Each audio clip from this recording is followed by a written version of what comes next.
नमस्कार. आपण ऐकतोय डॉक्टर सौ कुमुदताई गोसावी लिखित परमपूज्य हरिकाका गोसावी यांचं चरित्र आणि अनुभव ग्रंथ हरिगंध. आजचं आपलं प्रकरण चाललं आहे 7वं आणि भाग आहे 55वा. परंपरा संत एकनाथी वंशाशी अनुबंध. पैठणच्या संत एकनाथ महाराजांच्या घराण्याचा आणि हरिकाकांच्या गोसावी घराण्याचा अत्यंत जवळचा असा अनुबंध आहे. आपल्या दक्षिण यात्रेत नाथ महाराजांनी यमकनमर्डीच्या गोसावी मठाला दिलेली भेटवस्तू, तिथल्या गोकुळाष्टमी उत्सवाला दिलेलं रूप, तिथली उत्सवाची पूर्व परंपरा आणि पूर्वापार चालत आलेली एकनाथी परंपरा, वठार, कोडणी, खडकलाट आदी ठिकाणी संपन्न होणारा एकनाथ षष्ठी उत्सव आदी बाबी बघितल्या म्हणजे या अनुबंधाची बीजं किती खोलवर दडलेली आहेत हे लक्षात येतं. हरिबंदराचे उत्तराधिकारी परमपूज्य एकनाथदादा यांनीही आपलं मत नोंदवलेलं आहे.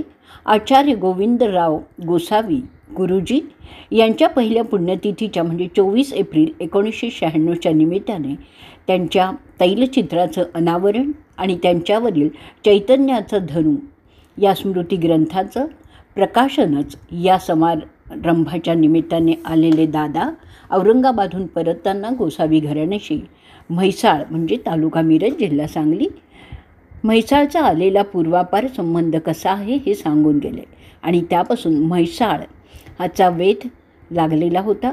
त्यातून म्हैसाळवारी तेथील संबंधितांच्या भेटीसाठी हरिभक्त डॉक्टर जयसिंगराव शिंदे यांच्या सहकार्यातून या शोधकार्याला रूप आलं. हाती आलेल्या माहितीवरून म्हैसाळमधल्या एकंदर संबंधित स्थानावरून आणि यापूर्वी या शोधकार्याच्या झालेल्या प्रयत्नातून अनेक धागे हाती येतात.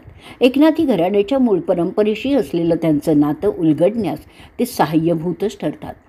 संत एकनाथ महाराजांच्या भावार्थ रामायणाच्या शासकीय प्रकाशनार्थ महाराष्ट्र शासनाने संदर्भ माहिती पडताळण्याकरता सोनोपंत दांडेकर यांची नेमणूक केली होती. त्यानिमित्ताने संत एकनाथांच्या पूर्वजांचा असलेला संबंध पडताळून पाहण्यासाठी मामा दांडेकर 1968 साली मिरजेचे ॲडव्होकेट बापट यांच्यासह म्हैसाळला आले होते. डॉक्टर जयसिंगराव शिंदे यांना सोबत घेऊन मामांनी म्हैसाळमधील कल्लेश्वर मंदिर, पीरकट्टा, विठ्ठल मंदिर आदी स्थानांना भेट देऊन गावाचं अवलोकन केलं आणि कसबा म्हैसाळ गाव हे एकनाथ महाराजांच्या पूर्वजांचं गाव असल्याची आपली खात्री असल्याचं मत व्यक्त केलं असं डॉक्टर जयसिंगराव शिंदे सांगतात. महामहोपाध्याय सिद्धेश्वर शास्त्री चित्राव पुणे यांनीही आपल्या एका लेखातून दैनिक सकाळ पुणे एकनाथ महाराजांचं मूळ गाव कसबे म्हैसाळ असल्याचं म्हटलेलं आहे. एकनाथ षष्ठी उत्सवात पैठणला आजही म्हैसाळच्या कुलकर्णी घराण्याच्या नावाचा पुकार होऊन प्रतिवर्षी त्यांना मानही मिळतो. म्हैसाळ येथील कुलकर्णी घराण्यातील मंडळी आपली एकनाथी घराण्याशी पूर्वापार असलेली परंपरा सांगतात. कुळधर्म, कुळाचार, मिळणारे मान सन्मान, साजरे होणारे उत्सव, घराण्याच्या प्रथा, परंपरा आदी बरेचसे धागेही या नात्याशी जुळणारेच ठरतात. त्यामुळे या ऋणानुबंधनाचे धागे अधिकच जुळवता येतात. संत एकनाथ महाराजांची कानडी पदही आहेत. संत एकनाथ महाराजांचं स्फुटलेखन आणि ओवी ते लावणी या ग्रंथात समाविष्ट आहे. तोही एक जुळणारा धागाच आहे. म्हैसाळच्या हेमाडपंथी कल्लेश्वर मंदिराची उपासना एकनाथी पूर्वजांकडेच असावी. पूर्वी या मंदिरात एकनाथी परंपरेतील सप्ताह होत असे. मध्यंतरी बंद पडलेली ही प्रथा आता पुन्हा नव्याने सुरू झालेली आहे. या मंदिर परिसरातच ब्राह्मणवाडे, त्यांच्या भिंतीत पूर्वी पाणी ओतण्यासाठी असणाऱ्या दगडी डोणाही आहेत. पूर्वी यातून पालखीने पाणी आणून ओतलं जात असे. ब्राह्मणवाड्याच्या परिसरात पीरकट्टा आहे. तिथेच नाथपूर्वजांची समाधी असावी असं म्हटलं जातं. कारण या पीरकट्ट्यातील कबरीचं नीट निरीक्षण केलं तर ती कबर वाटत नाही. चबुताऱ्याच्या कोरीव कड्यावर एक तुरवत मात्र येतं. शिवाय मार्गशीर्ष पौर्णिमेनंतर येणाऱ्या गुरुवारी दरवर्षी साजऱ्या होणाऱ्या उरसात सर्व धर्मीय लोक सहभागी होतात. कुलकर्णी घराण्यातील नाथवंशांशी संबंधित असलेल्या पुरुषांच्या हाताचा पंजागंधात बुडवून कडा हस्तमुद्रांकित करणं, गंधविलेपन, पूजाविधी, नैवेद्य, प्रथम नैवेद्याचा मान, कुलकर्णी घराण्याकडे मान परंपरेने चालत आलेला आहे, त्यामुळेच वरील विधानाला पुष्टी मिळते. या पीरकट्ट्याच्या जागीच पूर्वी म्हैसाळवर हल्ला झाला. त्यावेळी एकनाथी मूळ घराण्यातील 3 भाऊ लपून बसले होते. पुढे त्यातील एक जण पैठणला, एक जण यमकनमर्डीला गेला आणि तिसरा तुमच्या घराण्यात म्हणजे बीड जिल्ह्यातील सिगरी पारगावचे गोसावी घराणं गुरु परंपरेतील तिथे आला. तेव्हा आपली 2 घराणी एकनाथ मूळ घराण्यातली नाती असणारी आहेत असं एकनाथ दादांनी ठासून सांगितलं. त्याचा अन्वयार्थही लावता येतो. दादा म्हणाले, गोसावी गुरुजींच्या वार्षिक श्राद्धाच्या पिंड विसर्जनाच्या पूर्वी मला आंतरिक प्रेरणेने अचूक पोचवलं. मला पिंडदर्शन 600 किलोमीटर अंतरावरून प्रवास करत येऊनही बरोबर घडलं. ते याच नात्याने घडलं. एकनाथदादांचा अधिकार ध्यानी घेता त्यांचं हे म्हणणं अमान्य करण्याचं कारणच नव्हतं. तरीही त्या अनुबंधाचा शोध चालूच ठेवला आणि या तिन्ही घराण्यात पूर्वापार चालत असलेला आणि आलेला मुख्य गोकुळाष्टमी उत्सव हा समान धागा सापडला. या उत्सव परंपरा पद्धतीतही भरपूर साम्य आहे. हरिकाका मिरजेला असताना रात्री बेरात्री पीर दर्ग्याला जाऊन तिथल्या कबरीला सुगंधी तेलाने मर्दन करीत असल्याचा निर्देश त्यांच्या चरित्र ग्रंथात म्हणजे अरूपे घेतले रूपमध्ये आहे. आपल्या मूळ घराण्याचा वारसा देखील कदाचित काका चालवीत असावेत असंही या संदर्भात जाणवून जातं. पूर्वी दत्तक पुत्र, दत्तक घराणी अशी परंपरा सर्वत्र रूढ असल्यामुळे एकनाथी मूळ घराण्यातील पुरुषांच्या दत्तक घराण्याच्या निमित्ताने अन्न घराण्यांशीही त्यांच्या घराण्यातील गोत्र, कुळधर्म, कुळाचार, कुलदैवत यांच्याशी संबंध आला असणार. तेव्हा त्या दृष्टीने काही तफावत जाणवली आहे. परंपरा आणि अन्य बाबतीत तरीही त्यातील समान धागे हा संबंध स्पष्ट करण्यास पुरेसे ठरतात. आज वेगवेगळ्या ठिकाणी असलेली घराणी आपापल्या घराण्याचा वारसा समर्थपणाने चालवित असून ती सुस्थितीत आहेत. आपण एकनाथी वंशातील आहोत, फक्त एवढाच घराण्याचा पवित्र वारसा त्यांना हवा आहे. नाथपूर्व परंपरेतील कुलकर्णी घराणी. नाथांच्या नंतर 19व्या शतकाच्या प्रारंभी भाऊ माणकेश्वर कुलकर्णी होते. ते नाथपंथस्थ समजले जात. ते सावकारी करत. त्यांनी शेडबाळच्या आपल्या घराण्यातील कृष्णाजीला दत्तक घेतलं होतं. काही कुलकर्णी घराणी रामदुर्ग, शेडबाळ म्हणजे कर्नाटक राज्य, कवठे गुलंद जिल्हा कोल्हापूर, वऱ्हाड खानदेशाच्या निजाम स्टेटमध्ये पूर्वीच्या स्थलांतरित झालेली आहेत. बीड जिल्हा पूर्वीच्या निजाम राज्यातील श्री कल्लेश्वर मंदिराजवळील वाड्यातून आज काही कुलकर्णी घराणी वास्तव्य करून आहेत. पैठणला एकनाथ षष्ठी उत्सवात भोजन समारंभात पंगतीच्या वेळी उदक सोडण्याचा मान म्हैसाळच्या कुलकर्णी घराण्याकडे आजही आहे. मध्यंतरी म्हैसाळच्या श्री व्यंकटेश गोपाळ कुलकर्णी यांना हा मान ते उत्सवाला 4-5 वर्षे उपस्थित असल्यामुळे मिळाला होता. कुलकर्णी नावाचा आधी पुकारा होतो. कोणी उपस्थित नसल्यास दुसरं कोणीतरी उदक सोडतं आणि विधी संपन्न होतो. कुलकर्णी घराण्याचे म्हणजे नाथ वंशजांशी संबंधित मूळ पुरुष आवजी पंत म्हणून होते. आमच्या गोसावी म्हणजे पारगावचे मूळ पुरुष आवजी पंतच आहेत. मिरजेचे ब्रह्मचैतन्य कैलासवासी अण्णाबुवा महाराज यांची समाधी मिरजेला आणि त्यांच्या शिष्यांची केशव महाराज यांची बीड इथे आहे. दोघंही कुलकर्णी नाथवंशाशी संबंधित आहे. नाथांच्या नातवाची म्हणजे उद्धवाची समाधी असलेलं बुवांचं पठार म्हैसाळजवळच आहे. इथेही एकनाथ षष्ठी उत्सव परंपरा मोठ्या श्रद्धेने पाळला जातो.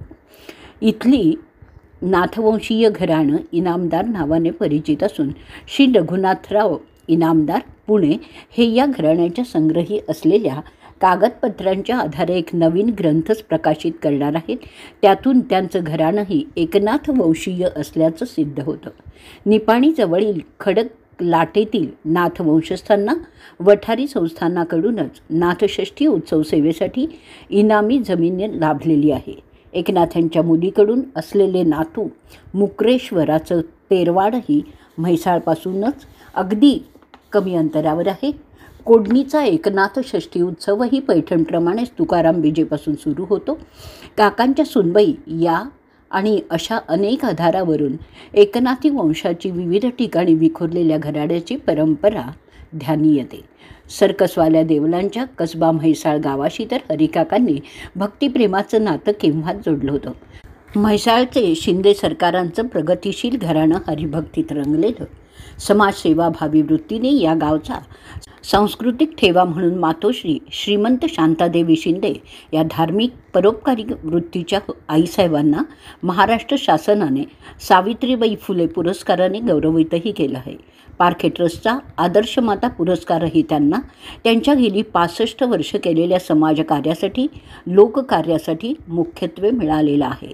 त्यांनी आपल्या शैक्षणिक कार्याचा श्री गणेशा तर आपल्या पतीच्या श्री गणपतरावांच्या शिक्षणापासून कुणालाही कळू न देताच केलेला आहे. वास्तविक आपले पती आपल्यापेक्षा अल्पशिक्षित असल्याचं त्यांना आपल्या विवाहानंतर समजलं होतं, परंतु त्यासाठी नशिबाला बोल न लावता त्यांनी ती उणीव तर दूर केलीच, पण संपूर्ण घर सुशिक्षित सुसंस्कृत करून सोडलं. हरिकाकांनी असं अमोल कार्य करणाऱ्या आपल्या अशा भक्तांचा सार्थ गौरवच केलेला आहे. 1987 साली एकनाथ षष्ठीच्या सोहळ्यासाठी हरिकाका आपल्या भक्तांसह पैठणला निघाले होते. नाथांनी 6 महान योग सांगितलेली आणि साधलेली ही पर्वणी पवित्र पुण्यवर्धक तुकाराम बीजेपासून हा उत्सव सुरू होणारा फाल्गुन वद्य षष्ठी ही एकनाथ षष्ठी. गुरु जनार्दन स्वामींचा जन्मदिवस, गुरु जनार्दन स्वामींचा दीक्षांत दिन, गुरु जनार्दन स्वामींचा निर्वाण दिन, संत एकनाथ महाराजांचा जन्मदिन, संत एकनाथ महाराजांचा दीक्षांत दिन आणि संत एकनाथ महाराजांचा निर्वाण दिन, 6 योग साधणारा हा एकनाथ षष्ठी योग म्हणजे भक्तांची, वारकऱ्यांची महायात्राच असते. हरिभक्तांचाही हरिकाकांसह हत्तर घेऊन पैठणला जाण्यासाठी दिंडी नामगजरात निघाली. पैठणला विजयी पांडुरंगाची पूजा काकांच्या नातवाच्या हातून म्हणजे मुरलीधर पंतांच्या हातून झाली. पूजेत नाथ हरी अद्वैतात साक्षी राहिले. ग्रामदैवत, समाधी दर्शन, ग्रामप्रदक्षिणा सर्व काही घडलं. याच सोहळ्यात ह.भ.प. गुंडा महाराज देगलूरकर आणि हरिकाका उराउरी भेटीचा आनंद सोहळाही उपस्थितांनी अनुभवलेला आहे. केवळ अद्वैताचा आनंद म्हणजे सच्चिदानंद सुगंधित झाला. 2 अथांग सागरांची भेट सर्वांच्या चिरंतन स्मरणात राहून गेली. हरिकाकांनी एकनाथ षष्ठी उत्सवाचा गोपाळकाला शूलभंजन पर्वतावर, तालुका खुलताबाद, जिल्हा औरंगाबाद आपल्या या वारींनी सुरू केला. काका या प्रसंगी आनंदाने भजनी तालावर पाडली खेळात नाचले. आपल्या हाताने दहीकाला तिथे उपस्थित असलेल्या मुस्लिम समाजातील बांधवांच्या अब्दुल अजीज माजी मंत्री काझी यांच्या मुखात भरवला आणि शूलभंजन पर्वतावरील सूर्यकुंड, चंद्रकुंड यांचं पाणी अत्यंत गुणकारी असल्याचंही सांगितलं. आणि तेव्हापासूनच त्याचा अनेकांनी प्रायोगिक अनुभवही घेतला.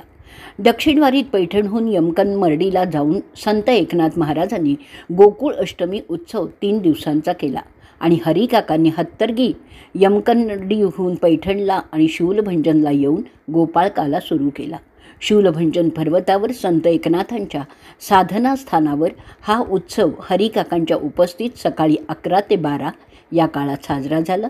तीच वेळ सामान्यतः प्रतिवर्षी साजऱ्या होणाऱ्या या दहीहंडी गोपाल काल्याच्या उत्सवासाठी प्रमाणित मानली गेलेली आहे. या काल्याचा आनंदासोबतच बरेच नाथभक्त पैठणच्या दहीहंडी काल्याच्या सोहळ्यात सहभागी होतात. याप्रमाणे हरिकाकांनी आपल्या पैठणवारीला एक आगळं परिमाण प्राप्त करून दिलेलं आहे. एकनाथी वंश परंपरेतील काही घराणी विखुरलेली जरी असली तरी ती आपल्या मूळ घराण्याची परंपरा एकनाथ षष्ठी उत्सवाने एकत्र येऊन आजही पाळतात. अशा परंपरेपैकी बुवांचं पठार येथील गोसावी घराणं या एकनाथी परंपरेतील असून या घराण्याकडे काही नोंदी लक्षणीय ठरतात. हरिकाकांचं गोसावी घराणं ही एकनाथी परंपरेतील असल्यामुळे या नोंदीचा धावता मागोवा महत्त्वाचा आहे. नाथपुत्र हरिपंडितांची 2 लग्न झाली. दुसऱ्या पत्नीपासून त्यांना राजे भास्कर आणि उद्धव असे 2 पुत्र झाले. उद्धव यांच्यापासून वठार शाखा सुरू होते. डॉक्टर वाकृद आणि पुरुषार्थ ऑगस्ट 1965. उद्धवाचे चिरंजीव अप्पाजी उद्धव गोसावी हे वठारला मळ्यात राहत असत. त्यांनी समाधी अवस्था प्राप्त केली होती. एका विहिरीत पाण्यावर 4-5 दिवस राहून त्यांनी समाधी घेतली. वठारला उद्धव महाराजांच्या समाधीच्या बाजूला त्यांची समाधी आहे. सांगलीजवळ भिलवडीला गोकुळाष्टमीचा उत्सव मोठा होतो. तिथे उद्धवाचा सन्मान होत असे. त्या औदुंबऱ्याच्या एका काठावर जाऊन भुवनेश्वरी या स्थानाचं दर्शन घेत असत. मराठी संस्कृती आणि भाषा यांचा 2000 वर्षापूर्वी पैठणला शालिवाहन साम्राज्याचा पाया घातला गेला. त्या काळापासूनही अंबिका ही शक्तिदेवता म्हणून पूजा करण्याची परंपरा आहे. तुळजाभवानीची मूर्ती देखील मूळ पैठणच्या शालिवाहन राजाच्या दरबारातलीच आहे. इसवी सनाच्या 6व्या-7व्या शतकात झालेल्या सत्तांतराच्या धामधुमीत ती सुरक्षिततेसाठी प्रथम नगर परिसरातील जंगलात लपवून ठेवली गेली आणि नंतर तिची तुळजापूरला प्रतिष्ठापना झाली. कैलासवासी नानासाहेब गिरीकरण यांनी केलेल्या संशोधनाच्या आधारे मुसलमानांनी राज्यात मोओद्दिनाने प्रथम महालक्ष्मीच्या देवळाचा ताबा घेतला. पैठणच्या या देवळानजीक एकवीरा म्हणजे एकनाथ महाराजांची कुलदेवता आणि विनायक या 2 देवाची मंदिरं उद्ध्वस्त करून त्या जागी मशीद बांधली गेली असल्याची शक्यता आहे. शके 1663 करवीर संस्थानाकडून उद्धव महाराजांना आलेलं पत्रही आहे. समर्थ शिष्य दत्तात्रय बुवा ब्रह्मचारी, अवधूतराव तंजावर आणि रामचंद्र बुवा खातेदार मुक्काम पोस्ट वठार असा यांचा उल्लेख आहे. मारुतीचं देवालय संपूर्ण बांधावं यासंबंधीचा प्रस्ताव त्याच्यात आहे. उद्धवापासून 4थे वंशपुरुष त्र्यंबक गोसावी यांनी संन्यास घेतला. नारायण विधी, आदिनाथ, दत्ता, जनार्दन, एकनाथ असंच या घराण्यात परंपरेने भजन गायलं जातं. उद्धवाच्या वंशातील वासुदेव बुवा उत्तम कीर्तनकार होते. त्यांचे नातू आजही कोल्हापुरात कीर्तन करतात. तर हनुमंत बुवा पुण्यातही देवळातून कीर्तन करत. त्यांच्या कीर्तनाला प्रचंड गर्दी होत असे. जनी श्रेष्ठ हा उद्धवो राजयोगी, मनोवृत्ती ही अर्पिली पांडुरंगी, कथा कीर्तनी गुंततो नित्यरंगी, तया ते स्मरे मी सदा अंतरंगी. एकनाथी परंपरेतील ही कीर्तन परंपरा वठारकरांनी मनोभावे चालू ठेवली आहे. म्हणूनच वठारला बुवांचं वठार असं म्हणतात. कोडणीला श्री रामचंद्र गुंडू देशपांडे यांच्या घराण्यात सौ सुमित्रा गोसावींचं घर. एकनाथ षष्ठी उत्सवाची पूर्वपरंपरा आजही चालू आहे. ज्या उत्सवाचं स्वरूप वर्णन सौ सुमित्रा वहिनी करताना माहेरच्या या उत्सवात पार हरवून जातात. हरिकाकांच्या घराण्याशी या एकनाथी परंपरेने ऋणानुबंध जुळून आले असंही त्या मानतात. कोडणीच्या या उत्सवाचा शुभारंभ पैठणच्या नाथषष्ठी उत्सवाप्रमाणेच तुकाराम बीजेपासून होतो. पुढे 7 दिवस चालणाऱ्या या उत्सवात एकनाथी 7 ग्रंथाची पोथ्यांची पूजा होते. हरिपाठ वाचन, हरिनाम, गजर, भजन आदींनी संपूर्ण परिसर नाथभक्तिप्रेमाने भरून जातो. परिसरातील लोकही या उत्सवात सामील होतात. शेंडूर, पांगेर अशा ठिकाणाहून कोडणीला येऊन या उत्सवात सोंग घेण्याची प्रथा आहे. तिच्याच आसपासच्या परिसरातील लोक येऊन सहभागी होण्याची परंपरा लोक अचूक पाहतात. या सोंगांमध्ये कडक लक्ष्मी, हंडीबाग अशी सोंग त्यांच्या खास पेहरावाने मोठी शोभून दिसतात. पडो माझा आत्मा रामा असं म्हणत दशावतारातील सोंगही विशेषतः बैराग्याच्या वेशातील बैरागी, कडकलक्ष्मीचा वेश परिधान केलेली, पेटारा घेऊन आलेली कडकलक्ष्मी, हाती सूप घेऊन त्यातील धान्यासह नाचता नाचता गरागरा फिरवण्याची तिची कला, हंडीबाग गारुड्याचा साथीदार म्हणजे हंडीबाग आणि गाडी यांच्यातील मिश्कील परंतु उद्बोधक संवाद आदी या सोंगातील खास आकर्षण. त्यामुळे ही सोंग पाहण्यासाठी लोक गर्दीच करतात. त्या आनंदात रात्रही जागवतात. हंडीबागचं सोंग वठवणारे गवाणमामा, पुंगीवाल्याचा वेश घेणारे, जरीच्या टोप्या घालणारे बाळूमामा आणि दुटांगी धोतर नेसलेले ढोलकीवाला यांची सोंगरूपा आठवतानाही सौ सुमित्रा वहिनी आपल्या माहेरच्या या उत्सवात हरवून जातात. मनाने माहेरची एक उत्सववारीही करून येतात. तुकाराम बिजेला संत तुकोबांच्या अभंग गायनाला भजन मैफलही रंगून जाते. भजन, कीर्तन, नामगजरात उत्सवातील एक दिवस नाहून निघतो. नाथांची भजनही रोज गायली जातात. एकनाथ षष्ठीला दुपारी गंगेवरून कावड आणण्याची प्रथा आहे. शिखंड्याच्या रूपाने प्रत्यक्ष भगवंताने पैठणला संत एकनाथांच्या घरी कावडींनी पाणी भरलेलं आहे. त्याची स्मृती या कावडीने अशा उत्सवातून जतन केली जाते. पैठणला नाथवाड्यात असलेल्या रांजणात शिखंड्या आपल्या खांद्यावर वाहून आणलेल्या पाण्याच्या कावड्या रित्या करीत असे. तिथे एकनाथ षष्ठीच्या उत्सवात आजही त्या हौदात पाण्याच्या कावडी आणून टाकण्याची प्रथा आहे आणि ज्याच्या कावडीने तो हौद भरलेला दिसेल ती श्रीखंड्याची कावड समजून त्याची पूजा करण्याची प्रथा आहे. या हौदाचा आकार वरून फार मोठा नसला तरी त्याच्या तळाशी जोडलेला पक्का बांधलेला असा बऱ्याच मोठ्या परिसर व्याप्तीचा अंतर्हौद असण्याची शक्यता आहे. फत्तेपूर सिक्रीतील दिवाण एक खास महालातील हौदाच्या व्यवस्थेसाठी वास्तुरचनेतील ही व्यवस्था असावी. त्यामुळे या वास्तूला थंड पाण्याने शीतलता लाभते. एकनाथ षष्ठी महोत्सव फाल्गुन षष्ठीला म्हणजेच भर उन्हाळ्यात येतो, तेव्हा त्यातून असा दुहेरी हेतू साध्य होत असावा असं वाटतं. कोडणीच्या उत्सवात कावडीची पूजा होते. गोपाळ काल्याने या नाथषष्ठी उत्सवाची सांगताही पैठणच्या नाथषष्ठी उत्सवाप्रमाणेच होते. मात्र गोपाळ काल्याचा उत्सव सप्तमीलाच होतो. उत्सव 7 दिवसांचा म्हणूनही दहीहंडी सोहळा सप्तमीला होत असावा. महाराष्ट्रात नाथ संप्रदायाने केलेलं कार्य लक्षणीयच आहे. योगमार्गाचा पुरस्कार करणारा हा संप्रदाय आजही अस्तित्वात आहे. परंतु सर्वसामान्य माणसाला योगमार्ग अनुसरायला अवघड असल्यामुळे वारकरी संप्रदायाप्रमाणे विराट रूपातील अनुयायी या पंथाला लाभू शकले नाहीत. तरीही या संप्रदायाचा मूळ प्रभाव संत ज्ञानेश्वरादी वारकरी किंवा भागवत संप्रदायी संतांच्या वाङ्मयावर असल्याचं दिसून येतं. नाथ संप्रदायातील नवनाथांपैकी गहिनीनाथ हे तर ज्ञानदेवांचे परात्पर गुरुच होते. त्यांनी आपल्या शिष्याला म्हणजेच निवृत्तीनाथाला त्र्यंबकेश्वरला अनुग्रह देताना अनुज्ञा केली होती, ज्ञानेश्वरांच्याकडून लोककल्याणकारी कार्य करून घ्यावं. आपल्या या गुरुआज्ञेनुसार पुढे निवृत्तीनाथांनी ज्ञानदेवांना अनुग्रह देऊन लोकांसाठी ज्ञानेश्वरी ग्रंथ रचनेच्या रूपाने लोककल्याणकारी चिरंतन लेणं साकार करून घेतलं आहे. ज्ञानाचा एका या नात्याने बघितलं तर संत एकनाथांची गुरुपरंपरा आदिनाथ यांच्यापासूनच मानली जाते. नाथ वाङ्मयातूनही योगाभ्यासाच्या कितीतरी पाऊलखुणा गवसतात. हरिकाका शूलभंजन पर्वतावर आले तेव्हा त्यांच्यासोबत आलेल्या कागलच्या श्री सुनील जोशी यांना म्हणाले, माझं एक स्वप्न अपुरं राहिलं आहे, ते पूर्ण करतो असं सांग, म्हणजे तुला मी या गोपाळ काल्याचा प्रसाद देतो. सुनीलनी होकारार्थी मान डोलवताच काकांनी सांगितलं, कागलला गहिनीनाथांची समाधी आहे. गहिनीनाथ हा माझा मोठा भाऊ आहे. त्याच्या समाधीला माझ्या वतीने तू चंदन तेलाचं मर्दन कर आणि तुझ्या त्या तेलाने माखलेल्या हाताने हत्तेरगीला येऊन मला ते चंदनाचं तेल लाव. हरिकाकांच्या इच्छेनुसार सुनील गुढीपाडव्याच्या शुभमुहूर्तावर भल्या पहाटे कागलच्या गहिनीनाथांच्या समाधीजवळ गेले. तिथल्या फकीराला आपल्या येण्याचा उद्देश कथन केला आणि जेव्हा त्या तुरबत्तीला स्पर्श केला तेव्हा त्यांचं सर्वांग रोमांचित झालं. क्षणभर देहभान हरपलं, जणू आपलीच समाधी लागली आहे असं त्यांना जाणवलं. भानावर येताच त्यांनी हरिनाम जप करीत करीत गहिनीनाथांच्या समाधीला चंदनाचं तेल लावलं आणि त्याच तेल माखल्या हाताने हत्तरगी गाठून काकांची इच्छापूर्तीही केली. हरिकाकांच्या देहाला तो चंदनी तेलाचा स्पर्श होताच त्यांची काया रोमरोमाने मोहरून आली. त्यांच्या मुद्रेवर ओसंडून वाहणाऱ्या आनंदभावात डोळ्यातून घरंगणारी 2 आनंद मौतिकही मिसळून गेली. हा जोशींचा अनुभव.